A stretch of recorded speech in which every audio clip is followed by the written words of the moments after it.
Hello everyone, Bobbin here, and you are watching my modified C-Block series.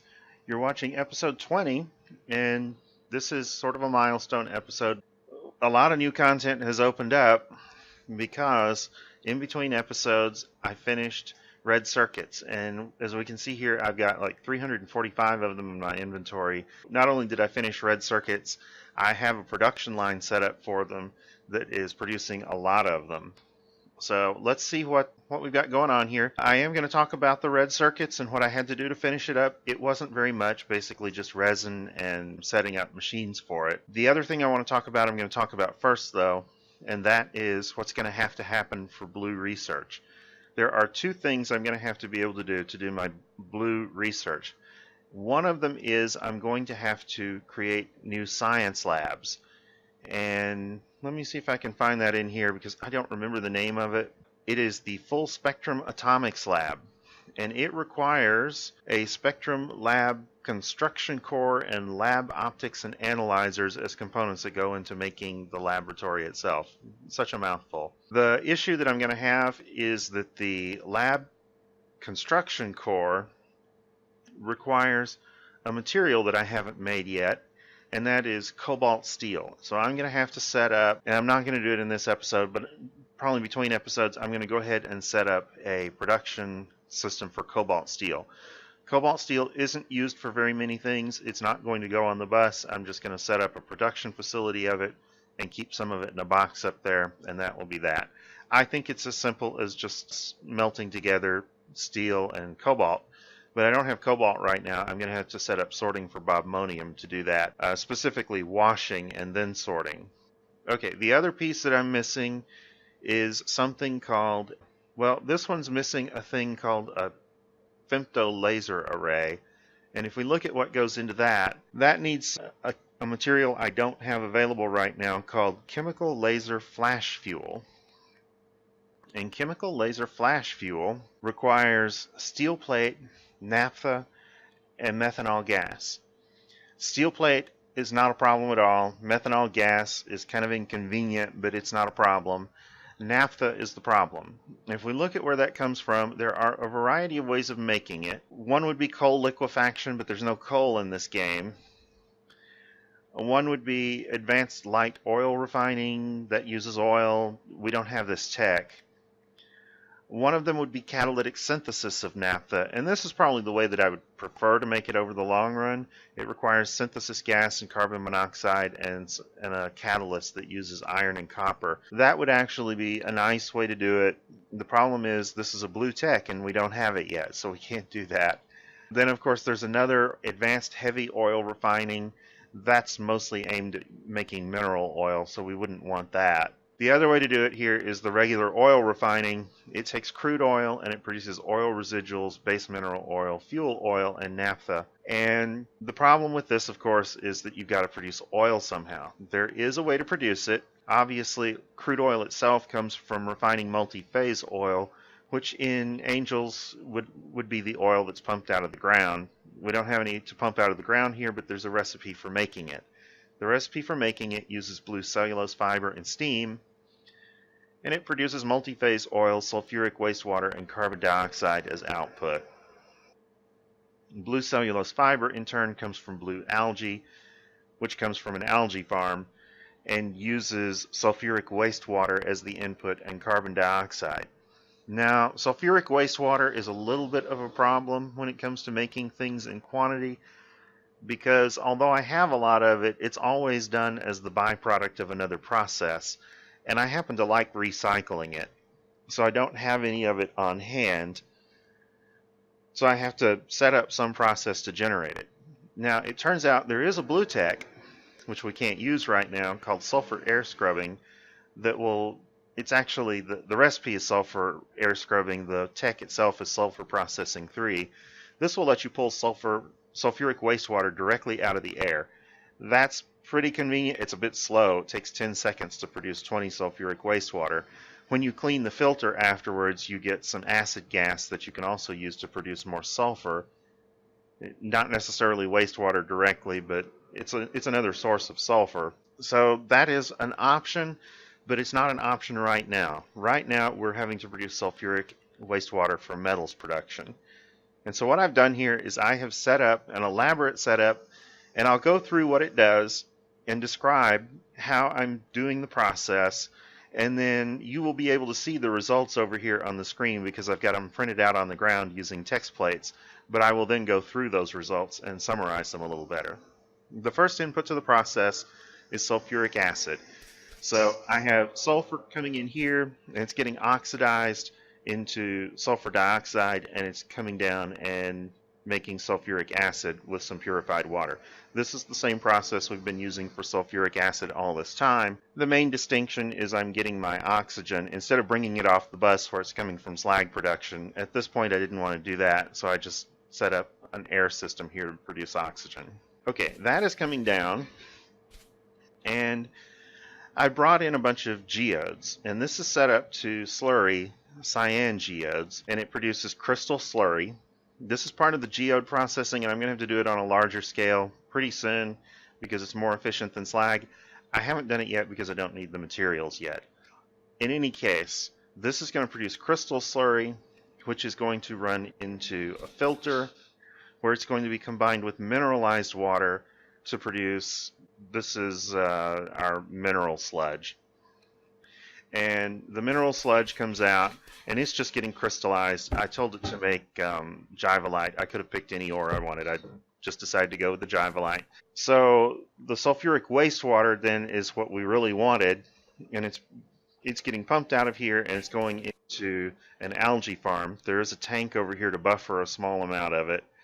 It's going into an algae farm. I'm pulling carbon dioxide in that I'm generating from wood pellets. That's going in, and we're getting blue algae out. Blue algae, well, the green algae was processed in a liquefier. For some reason, the blue algae is processed in a chemical plant instead.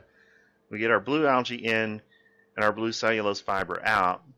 The blue cellulose fiber goes into an oil refinery where it produces the multi-phase oil we're after.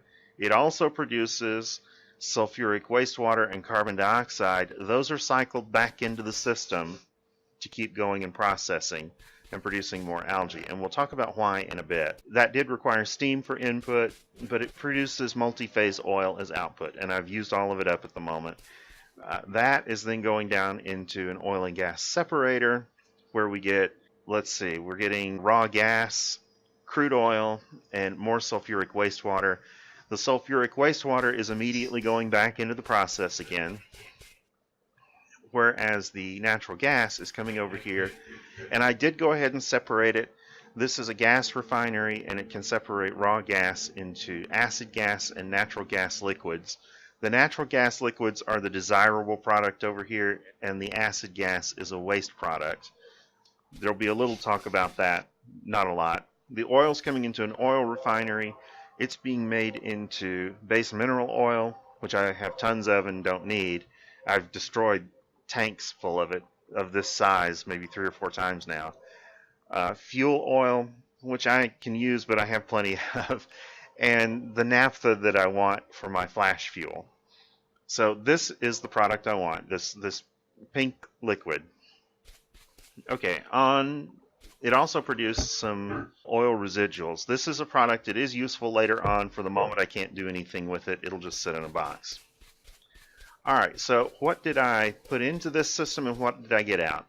The experiment was to put in 2,000 of each input material: cyan geodes, slag, sulfur, wood pellets, and charcoal. And at the end of the process, see how much I had produced and how much was left. The actual amount of slag and cyan geodes it used them both in very close to equal amounts. If I go and look at this machine, there's a tiny amount of crystal slurry here, and there is like a rounding error loss on how much mineralized water would be needed to process it. So really, the slag and the cyan geodes were needed in exactly equal amounts for this. It used 169 sulfur, it used 79 charcoal, and it used 620 wood pellets to generate the CO2. If I was setting this up, let's say at some remote base where I had to ship everything in, I would probably generate the CO2 from charcoal. In that case, you would combine these two numbers, and it would be just a little smaller because you do get very slightly more carbon dioxide from charcoal. What did it produce? We got 798, almost 800 Jivalite ore. We got 52,800 multi-phase oil. So that's a pretty decent amount of oil that we got out of it. When I refined that, it gave me 7,300 base mineral oil, 10,000 fuel oil, 18,000 naphtha, 8,300 natural gas liquids, 2,000 acid gas, and 368 residuals. So quite a bit of material out of there. One of the things you will notice here is that the sulfuric wastewater and the carbon dioxide that were involved in processing this are not actually mentioned. That's because they were all cycled back. Now, if you set up a system like this, cycling back those waste products is pretty important to your total yield. This process right here gave us back 60% of our original sulfuric wastewater, and we were able to send that back through. And you might think, well, okay, I got my multi-phase oil. I'm going to move it somewhere else as just multi-phase oil and refine it there. That is a convenience, but you lose a lot if you do that because you will have the sulfuric wastewater somewhere else. You might have a use for it somewhere else, that's true. But if you put this extra 10% sulfuric wastewater right here back into the system, you will substantially increase your output. And that's because if you look at how this is cycling through, and I'm going to try to avoid getting all mathy on you, but essentially, if you were able to get 100% of your sulfuric wastewater back out and put it back in, you could produce an infinite amount of oil. So obviously, this amount of oil that you get back increases very quickly with the percentage of material that you recover. And if you actually look at this, suppose for a minute that you put enough materials into it to get 1,000 units of oil out. If you just recycle, if you don't recycle any of the wastewater, let's say you got 1,000 out. If you recycle this wastewater, you will increase your yield to 2,500 barrels or units instead of 1,000. And if you put this wastewater in as well, you will increase it to 3,300 barrels. So it's quite a bit more if you recycle that wastewater. Now, you're going to have more carbon dioxide to do that. That is a little bit of a thing. But you get a higher yield based on your sulfur and your slag and your geodes doing it that way. And triple it by sending your sulfuric wastewater back in. The other thing that's going on here is we've got this acid gas that came out. Acid gas also has value as sulfur. If you catalytically break it down, you will get back, let's just take a look here, acid gas. If we break it down, you'll get 60 hydrogen sulfide out, 20 carbon dioxide, and 20 hydrofluoric acid. The hydrofluoric acid has somewhat limited use in rubber production and also in crystallization of ores. If this was a regular Angels game that had a regular land map, it would also be useful for doing certain types of mining, and so that's how you would use it up. I think the way this is set up right now, you probably end up with a huge glut of fluoride in various forms. Not a big deal, but the hydrofluoric acid has value. The carbon dioxide could have been sent into the system to reduce the amount of wood pellets used, and the hydrogen sulfide can be processed into sulfur, and that could be put back in. Now, the way to think of this process out here with recycling the wastewater, the best way to do it mathematically is with something called a geometric series, which I'm not going to go into, but that's how you would go and sum it up. For the sulfur that's returned, it's not really comparable to sulfuric wastewater, so the best way to think of it is as a reduction in the total amount of sulfur that you had to input if you were to bring it back in. So if this was inside one of those buildings and you were putting sulfur in and getting oil out, the recycling of the sulfur internally effectively reduces how much sulfur is going into the process to begin with. That's the sort of logic going on there. You can do the same sort of thing with the carbon dioxide by converting carbon dioxide in reverse back into wood pellets. You can't do the conversion, but you can view feeding the carbon dioxide back in as a reduction in the number of wood pellets that were needed.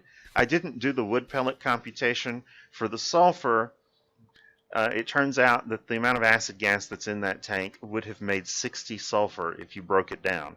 That would cost you some aluminum and silver. Is 60 silver or is 60 sulfur worth a small amount of aluminum and silver ore? I guess that's up to you, but potentially it would only needed 109 sulfur in order to produce all that oil. So that's what's going on with the oil setup. A little long, but the bottom line is I have my naphtha, and that is going to allow me to do some blue research. Over the long term, I need a steady source of it, but in the short term, I can make up a batch of the laser fuel, and I will have it available, and we'll go from there. So let's take a look at the red circuits. We are looking right here at the area where I set up plastic production in the last episode, and this is the building where I set up the methanol production that's coming out that's going into plastic. I also, in this building, went ahead and set up urea production. And it's a little messy in this building, but we have two chemical plants here producing ammonia, and then ammonia is getting produced, combined with carbon dioxide right here to make urea. And urea is part of our production for resin. The other piece of it is formaldehyde, and formaldehyde is made from methanol in a catalytic reaction here. We have to just use a catalyst to convert methanol into formaldehyde. It comes through and it makes resin. The resin is made into these little solid resin bars. The liquid resin goes into resin, and it comes out on a conveyor over here. And I did not initially want to put it on the bus, but I sort of thought about it, and all of my production is going to need this combination of wood and resin for my red circuit. So I went ahead and put it on a board or on a bus line, put it over here and shipped it down. Now it's going down below here, below where we're doing the red and green science and the green circuits, and it's coming down to this area, and this is where the red circuits are being made, in this area right here. There are some subcombines for this, and it becomes very messy because there are a lot of them and they're very different sorts of setups, and some of the things, like these electronic components, aren't generally things that I would want to put on a belt and ship a long distance. The reason is because they're sort of very low density things. You need a lot of them, and the recipe produces a lot of them, so they sort of crowd a belt. But in any case, we've got all that stuff going on. Let's go inside the building first. You can see there are a lot of supply lines going into this building. It looks like 7 of them. And so it's a little bit messy outside. It's also a little bit messy inside. First thing that's being produced is a fluid called ferric chloride. This is produced using just iron and hydrogen chloride gas, and the hydrogen chloride gas is produced from, obviously, hydrogen and chlorine, and those both come out of the saltwater electrolysis process in this electrolyzer right here. Yeah, I'm also producing sodium hydroxide as a byproduct. I'm going to be glad to get some of these byproducts taken care of with robots when I finally get some robots going. Haven't done it yet. Don't want to get distracted by it. I'd have the capability, I just haven't done it yet. There's a reason. Anyway, that makes the ferric chloride. The other components that are needed, we need these little things, basic electronic components. These were also needed for the previous generation of circuits. So we need a bunch of those. We need these white boards here, which this is, the previous circuits just required wood. These require wood treated with resin, basically, to make a phenolic board. Right there. So those are being made here. These make very quickly, so that's not, you don't need a long production line of these, unless, of course, you have a super long production line for your red circuits. The other piece is a new component called a transistor. And the transistors are made from silicon wafers, which require silicon, plastic bars, and these tin-coated copper wires. All of that comes together and goes in here and makes a whole bunch of transistors. This is a little bit slow, which is why we've got 4 machines making them. Cutting up the silicon into wafers is also kind of slow, but you get a lot of them out. So this one factory here can supply all of those. and keep it going. So all of those materials come out and they come through here, and I've set up this circuit setup. We basically have 6 of the boards being made here. These make in 5 seconds, and we've got 6 of them. The second stage makes a slightly different board. It's the equivalent of the brown circuit and the brown circuit with blue on it. In this case, we've got the white circuit and the white circuit with extra lines, whatever you want to call them. They have names. I mean, this one is a circuit board and this one is an electronic circuit board. Anyway, you make those things. They have no real use outside this line at this time. I think they will eventually be used for modules, maybe some robot parts. I'll have to look. But those get put out here, and then they go in to make circuits. And the circuits, it takes 6 seconds, and I've got 5 machines. So if you multiply 5 times 6 and 6 times 5, you get 30 across the board. So these are in proper ratio. That's why they are in this big block the way they are. And if you look the way that this is set up, this produces, it should produce 1 circuit every 6 seconds, which means 5 machines produces 5 circuits every 6 seconds, multiplied by the machine speed, which is 3/4. So I think if you compute that up, you're going to get something like 5/8 of a circuit per second, something like that. So it's not producing circuits massively quickly. They do pile up over time. I've got a box here that's got 5 stacks of them in it, and I've obviously got a bunch in my inventory. That is what's going on. Now, the funny part is, I went to all that time and trouble to build this thing, and you've already seen, but may not have noticed, something here.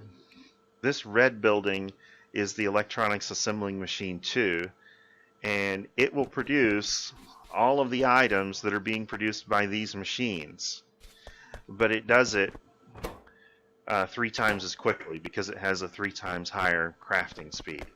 So in principle, I need to tear all this down and replace these machines with those, and I may do that between episodes. It is a little bit of a hassle though, because those machines are smaller.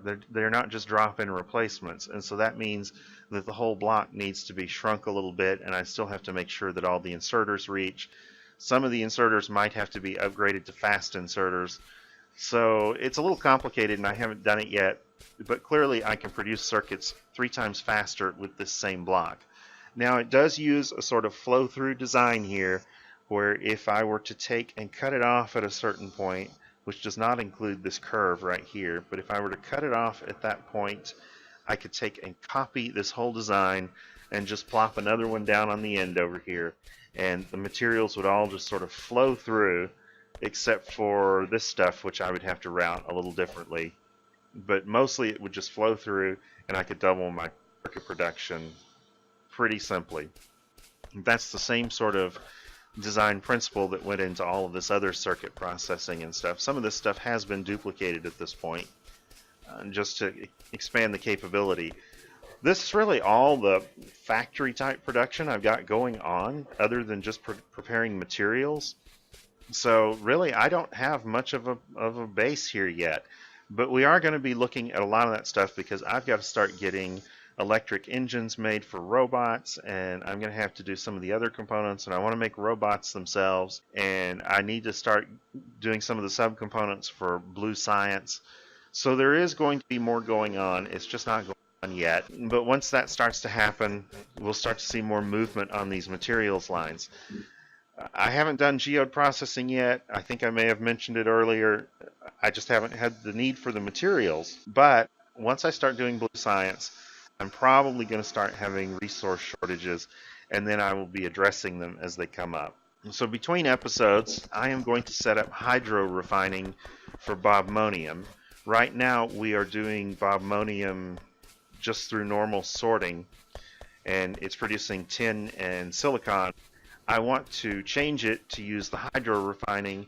That's going to produce tin and silicon and copper and one other thing. I think it might be zinc. I'd have to look it up.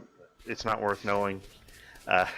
It will just be some side metal that I've got to deal with at some point. But that will get more stuff going, and I will start to have to produce more metals at some point. I'm going to produce more bobmonium so I can get more silicon coming through because I've got a shortage for it. The cobalt will help me get the cobalt steel that I need to continue on the blue science. So that is kind of what's going on. We've made good progress here. I'll make some more between episodes, and I will see you next time. Thank you for watching.